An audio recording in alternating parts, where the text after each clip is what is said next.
So this idea of unbecoming is very interesting to me. I want to unbecome some things that I have become. I want to evolve. I'm at a place in my life right now that maybe you can relate to. I see my personality. I'm able to objectively feel and see certain parts of myself. And I'm always like dumbfounded because I'm like, who is that person?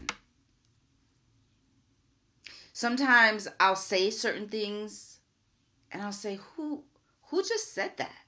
That's not my authentic personality. That's not my authentic opinion. And the reality is we have been trained. We have been programmed.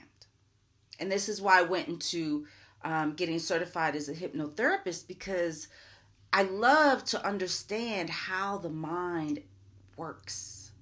If I can understand the organ of the brain and how the mind works, then I can deconstruct myself. Because the construction of my personality is in my mind. Right? That's where all my habits and my behaviors and my belief systems are. And that's where all of yours are as well. Right? And so for a good portion of my life, I was just trying to push forward. Right? At one segment of my life, I wasn't doing anything. I was stuck like Chuck. Right? That's an old school saying, stuck like Chuck. So I was stuck like Chuck. And during that period, because I didn't know I had personal power, this is so important for you to know that you, listen to me. listen, escúchame. You have personal power. You have personal power, right? So there was a time period I didn't know I had personal power, right? And that was the majority of my adult life. I did not know. I had no consciousness.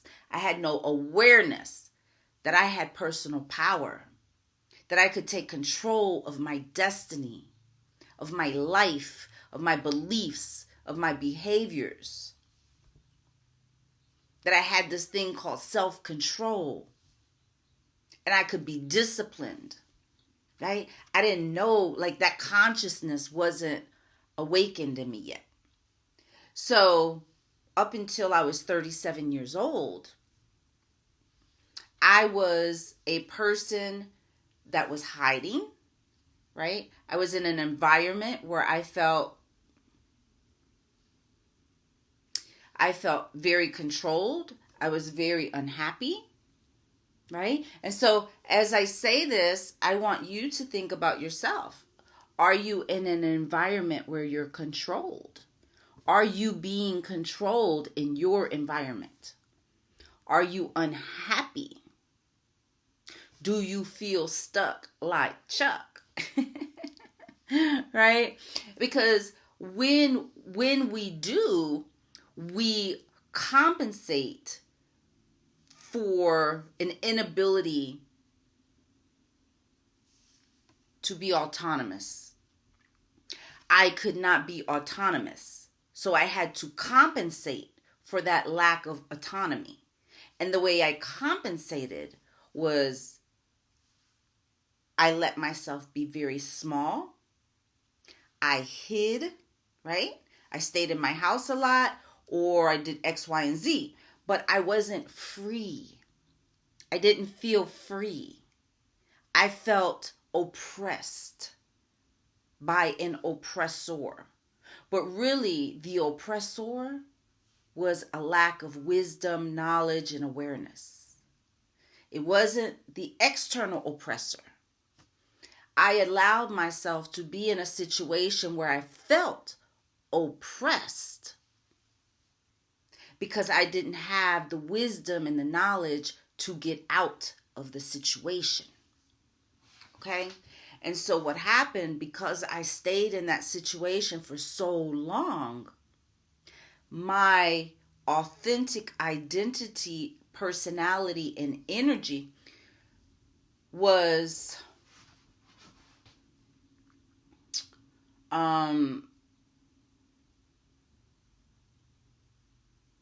modified greatly. I was ultimately genetically modified because I allowed myself to be environmentally oppressed. And that environmental oppression caused me to be neurologically altered from who I organically and authentically was created to be by my creator. Right? So when we're born, we have a certain a set of personality characteristics. And I still have those personality characteristics, but they are, or they had been pushed way down. And I still have certain personality characteristics that have not surfaced because I don't stand fully in my authentic, organic personality, because I had been pre-programmed for 37 years from foster care, trauma, abuse. Someone tried to kill me. There's a lot of fear there. All of these things growing up, being homeless, being abandoned, being abused. I said that already, but being rejected by my family, traumatized. All of this negativity altered my genetic personality. So I went from being a very capricious type of personality to being withdrawn, fearful, afraid for my life, confused, feeling helpless for the next 2 or 3 decades. From 7 years old, 17, 27, 37. 3 decades. My environment altered me genetically, because now my DNA had been programmed through those decades to fire off. I'm in danger. I'm in fear. I'm scared. I don't know how to stand in my power. I don't know how to speak up for myself. So someone who was born free and happy and capricious and playful and, all of the things that I organically was as a human being, all of that got altered because of the environment I grew up in. And because I wasn't naturally a strong,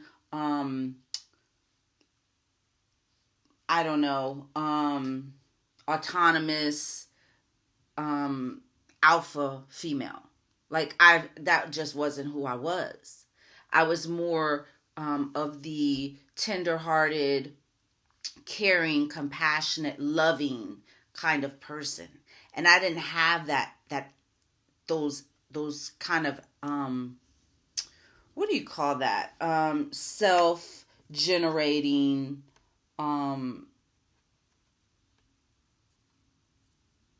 just autonomous, I think is the right word. I didn't have that self-generating autonomy within me to buck the system, to say, I don't like this environment. I'm out of here. Right? I do know young kids who would run away, who would be like, I'm out of here. I'm not dealing with this. But the personality that I was, because I was scared and I was alone and I didn't have anybody to help me, I shrunk. I learned, this is the greatest trick I ever achieved. I don't know how I did it, but I learned how to be invisible while in plain sight.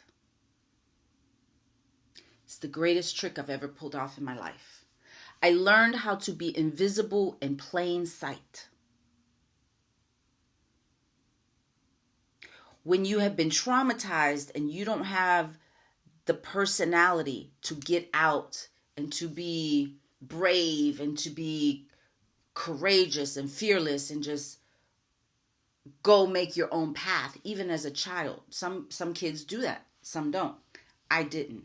So when you don't have that personality to go save yourself or to go seek help or to speak up for yourself, I didn't speak up for myself as a child. What happens is you build defenses to keep yourself safe. And one of my defenses was learning how to be invisible in plain sight. It helped me survive, but it doesn't help me today.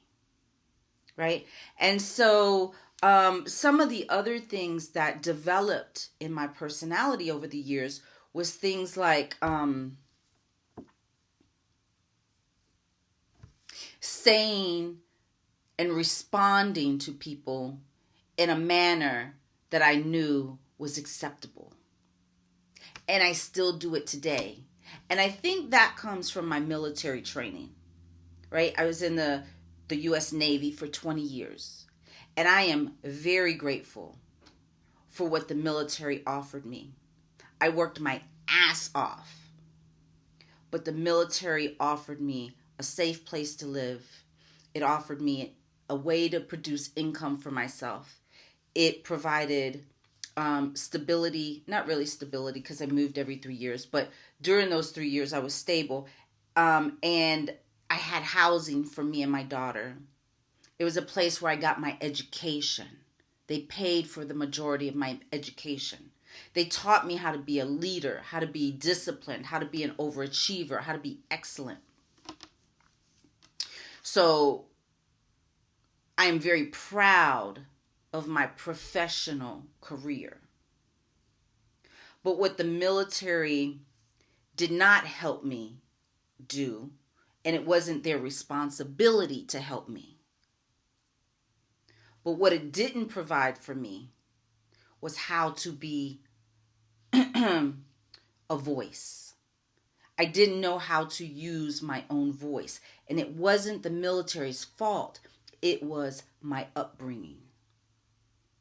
But what happened was because I had this timidity about myself and I lived by fear, even though I was exploring life and all of these things in the military and it was an adventure and I was exposed to so many wonderful growth opportunities.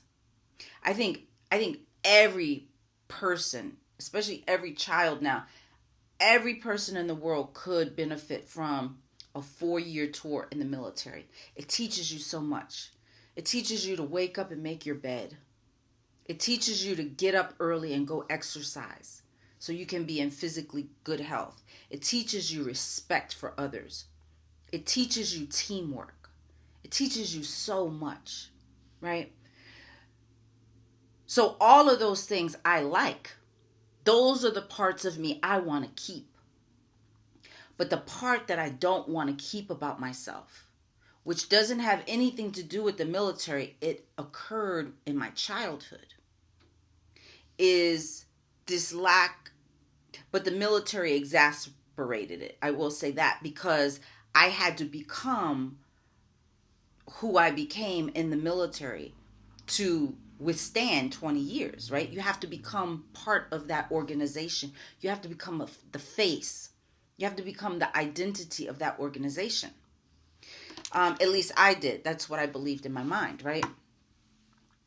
So, and you do. For 20 years, if you're going to represent something like the U.S. Navy for 20 years, you conform to that identity. You can't have your own identity without conforming to the military. So anyway, the point is, there I was in the military, and it prohibited me from really kind of discovering who I was, because I had to become a service member, right? And so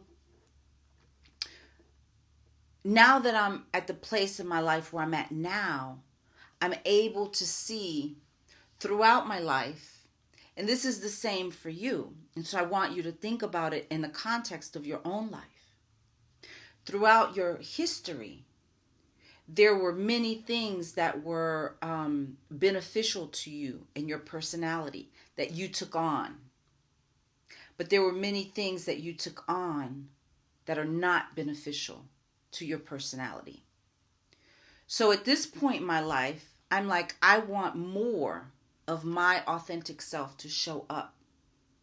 And I want to reduce, eliminate, delete the parts of me today that are not benefiting me, that are still keeping me small, that are keeping me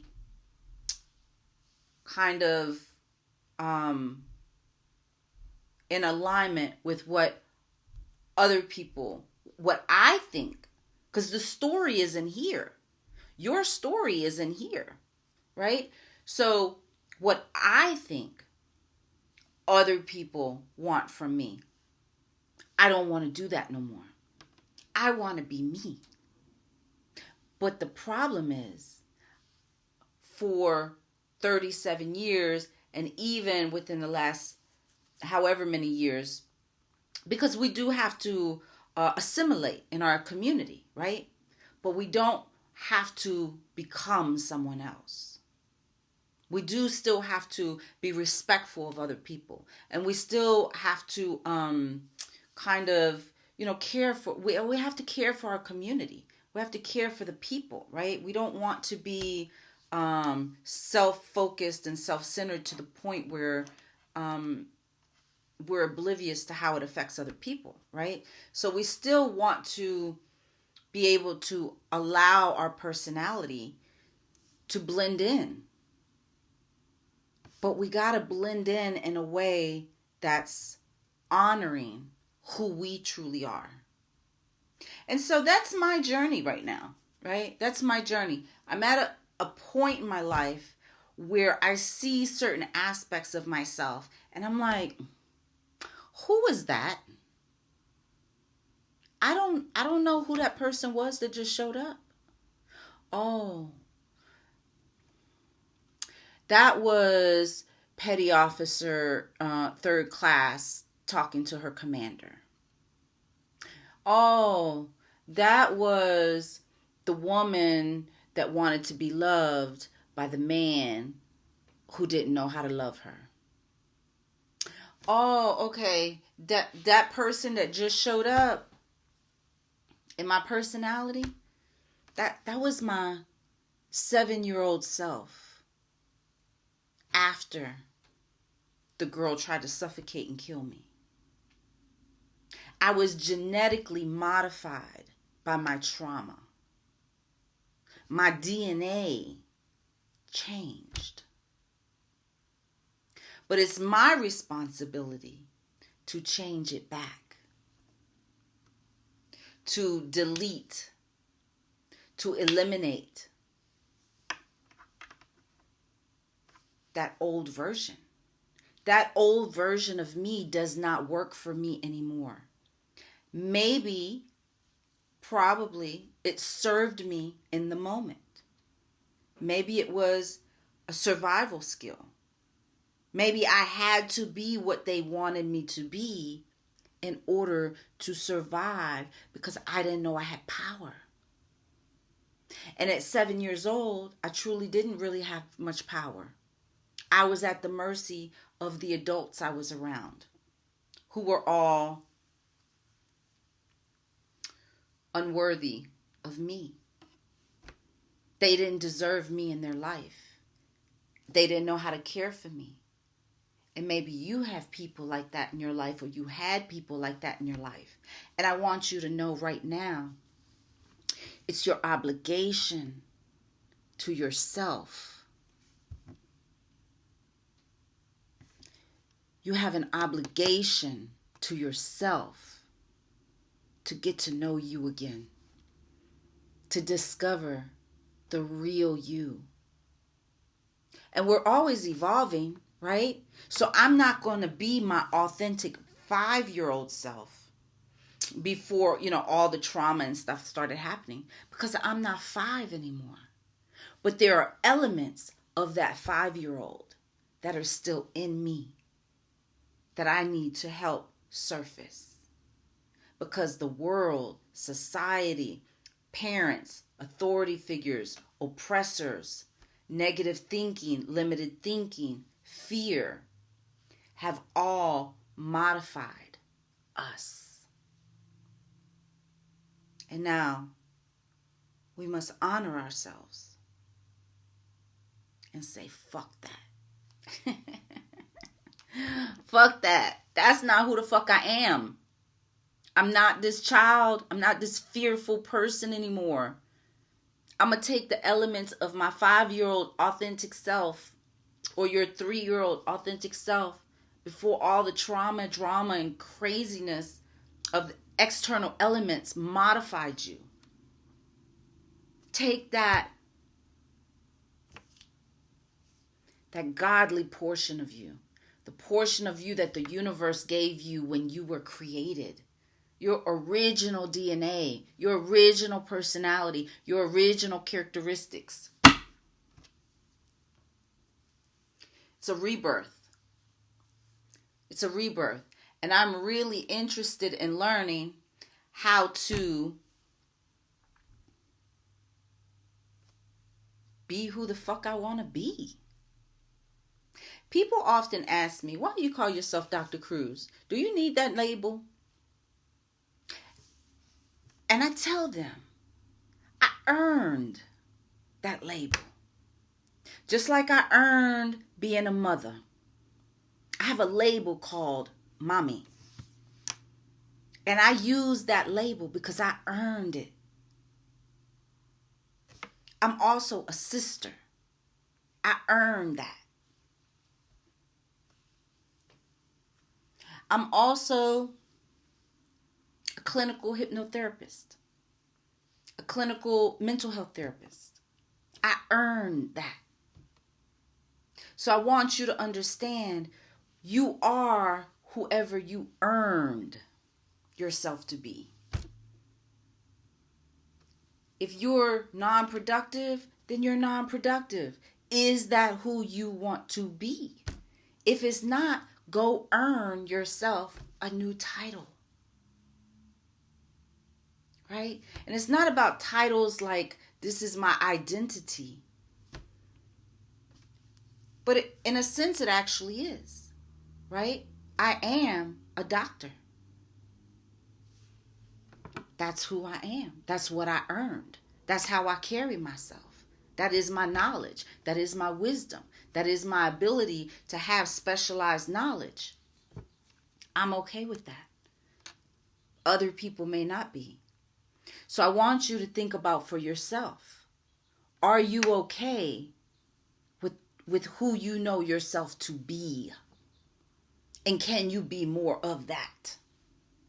Can you be more of who you know yourself to be in here? Who are you? And what parts of you did the world create? Did the world manifest for you? Society, your parents, authority figures, oppressors. What did they develop in you? What did they influence? I guess influence is a better word because they don't develop it in you. It gets developed in you, but they influence it because they have certain roles they play in your life. It's time to eliminate that. Free yourself. Go on this journey with me as I learn to free myself and become more of who I know I authentically am. I want you to become more of who you authentically know yourself to be. Recreate yourself. Take away old, evolve in the new, but be true to yourself. And for me, quite honestly, it's been the hardest thing in the world I've ever had to do. To remember who the fuck I am.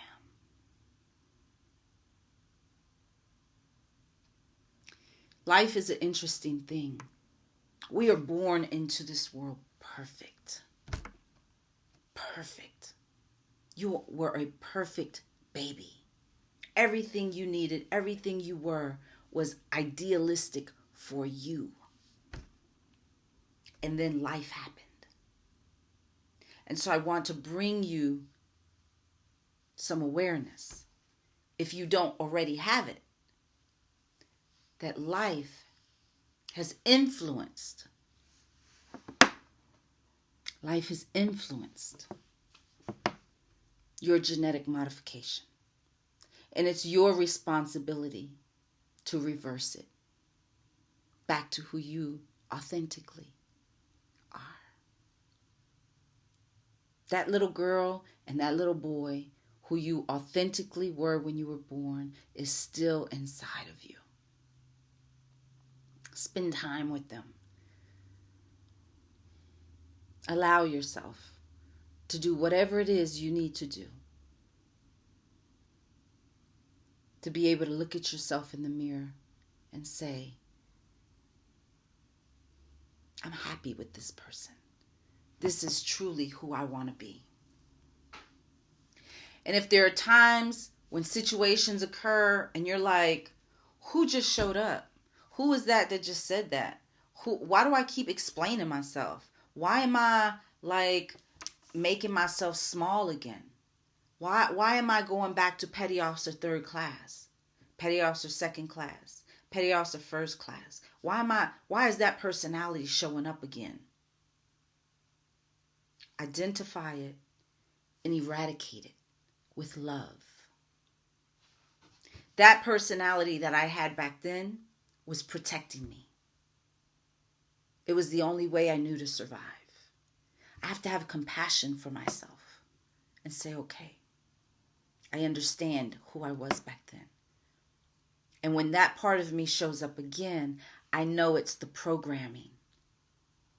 And I can lovingly tell myself, and you can lovingly tell yourself when that shows up again, thank you for trying to keep me safe, but I'm good.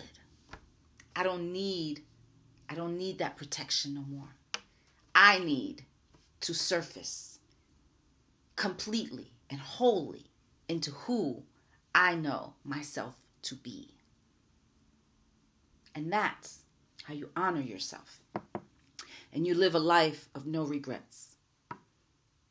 Because you will be true to yourself. Once you know who you authentically are, and you start eradicating the old programming that shows up, the old fear and personalities that try to protect you. When you start eliminating all of that, you move into self-love. And when you have self-love, you can move into power. You can't move into power if you don't have self-love. Okay? All right. I'm Dr. Cruz, author of Maximize Your Superpowers. And I encourage you, every day of your life, continue to maximize your superpowers. Have a great day, y'all. Bye-bye.